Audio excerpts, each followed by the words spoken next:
ओम नमस्ते जी। हठयोग प्रदीपिका से संबंधित हमारी 6 कक्षाएं पूरी होके ये 7वीं कक्षा है, जिसमें जून 2024 के पेपर से प्रारंभ करेंगे। ये वही पेपर है जो ऑफलाइन हुआ था, फिर कैंसिल हो गया था।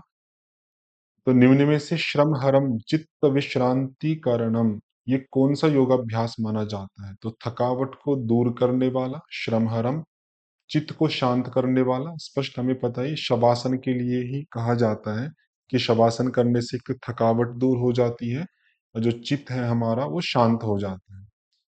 प्राण धारणा अभ्यास के लिए अपने मुख में दाहिने हाथ के अंगूठे को प्रविष्ट कर उसे स्थापित करके वायु को स्थिर करने वाले योगाभ्यास विधि किस ग्रंथ में वर्णित है? ये मुझे जानकारी नहीं है, मेरे ध्यान में नहीं आ रहा। तो यदि आप लोगों को जानकारी हो तो कमेंट्स के माध्यम से बता दीजिएगा, जिससे अन्य विद्यार्थियों को लाभ हो सके। सितंबर 2024 के हठ प्रदीपिका के अनुसार सिंहासन में सम्मिलित अभ्यास है। तो इस प्रश्न का भाव मैं समझाऊं कि सिंहासन करने के लिए कौन कौन से अभ्यास इसमें से किए जाते हैं। तो अगर उस दृष्टि से देखें तो ये प्रश्न गलत है। इस पे आपत्ति भी डाली थी लेकिन उन्होंने स्वीकार नहीं की, क्योंकि वहां पे एक पंक्ति आती है, सिंहासम सिंहासनम भवेत एतत् पूजितम योगी पुंगवैः बंध त्रितय संधानम कुरुते च आसनोत्तमम।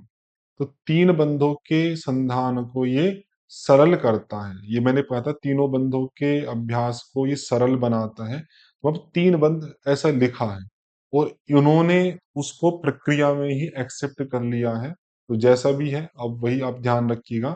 3 बंध मतलब मूल बंध, जालंधर बंध और उड्डयन बंध, ABC। जबकि वो लाभ में होना चाहिए था, प्रक्रिया में नहीं होना चाहिए। घटक प्रदीपिका के अनुसार उज्जाई कुंभक उपयोगी है। उज्जाई से देखो फिर लाभ आ गया, पहले भी आया था उज्जाई से लाभ, अब दोबारा पूछ रहे हैं। उज्जाई कई लाभ थे आपके, जैसे कंठ के कफ दोष दूर, कफ दोष हो गया। वात दोष नहीं था। धातु दोष दूर, ये हो गया आपका। क्षुधा वाला नहीं था। पित्त वाला भी वहां पर नहीं था। अतः कंठ के कफ दोष दूर, अग्नि प्रदीप्त और नाड़ी जलोदर और धातुगत दोषों का विनाश। तो ए और सी, थर्ड ऑप्शन सही हो जाएगा। दिसंबर 2024 के प्रश्न देखिए। हठप प्रदीपिका के अनुसार स्वास्थ्य वर्धन हेतु निम्न में से क्या वर्जित है? तो अधिक खट्टा, ये वर्जित है आपका, ये हो जाएगा। अधिक नमक, ये भी वर्जित है। पुनः गर्म किया भोजन, ये रिपीट है। ये तीनों चीजें पहले भी आई थी आपकी। इन तीन के आधार पे देखें तो ए, सी और डी, ये सेकंड ऑप्शन आपका सही हो जाएगा। और ये मानसिक पता नहीं किस तरह का लिखा हुआ है, ये गलत लिखा गया। इसको आप शास्टिक कर ले, साठी चावल। शास्टिक तो आपके खाने में है, वो वर्जित नहीं है, तो ये नहीं होगा। तो अधिक खट्टा, अधिक नमक और पुनः गर्म किया, बिल्कुल एज इट इज रिपीट है आपका। ये प्रश्न पहले भी आया था। ACD। किस योगाभ्यास में बाह्य कुंभक शामिल नहीं होता है? ये कॉमन सेंस के आधार पे है, प्रदीपिका से संबंधित नहीं है। वैसे तो अगर हम शास्त्रों के आधार पे देखें, प्रदीपिका हो, घेरण संहिता हो, जितने भी ये बंद आदि हैं, ये पूरक के बाद ही किए जाते हैं। उसमें उड्डयन बंद भी है, लेकिन जो लोक प्रचलन में प्रक्रियाएं हैं उसके आधार पे देखें तो उड्डयन बंद बाह्य कुंभक के साथ किया जाता है। अग्निसार भी बाह्य कुंभक के साथ है। नोली भी बाह्य कुंभक के साथ है। कपाल भाती जो है वो बाह्य कुंभक के साथ नहीं किया जाता। तो ये 3 आपकी बाह्य कुंभक में, तो फोर्थ ऑप्शन नहीं होता, ये पूछा है तो फोर्थ हो जाएगा आपका कपाल भाती। मैचिंग करने के लिए है, जैसे विष को भस्म करता है, ये पहले भी मैंने बताया था। मयूरासन का लाभ है आपका। जठराग्नि प्रदीप्त करना, ये मत्स्येंद्रासन का लाभ है। कुलथ की दाल को खाने के लिए मना किया है, पहले भी आ चुका आपका, ये अपथ्य है। वर्षा का जो जल है इसको पथ्य कहा है आपका। तो ये मैचिंग आप देख लीजिएगा। प्रदीपिका में वर्णित श्लोक के आधार पर मुद्राओं का क्रम निर्धारित कीजिए। मुद्राओं का क्रम मैंने पहले भी बताया था, परीक्षा में तो नहीं आया था, वैसे बता दिया था। आप ध्यान रखिएगा, महामुद्रा पहले पे, फिर महाबंध, फिर महावेद। पहले 3 तो ये महा वाले आते हैं। फिर आता है खेचरी, खेचरी के बाद फिर 3 बंद आएंगे। उड्डयन बंद पहला, फिर मूल बंद, फिर जालंधर बंद। ये 3 बंद करके फिर विपरीत करनी, वज्रोली, और सबसे अंत में आता है शक्ति चालन। अब यहाँ पे देखो, महामुद्रा तो दिया नहीं, महाबंद पहले पे आ जाएगा, महावेद दूसरे पे आ जाएगा, और फिर बंधों में आपका मूल बंद उड्डयन, तो उड्डयन बंद तीसरा, चौथे पे मूल बंद, और वज्रोली आपका पांचवे पे। बाकी पूरा आप याद रखिएगा 10 की 10 मुद्राओं का।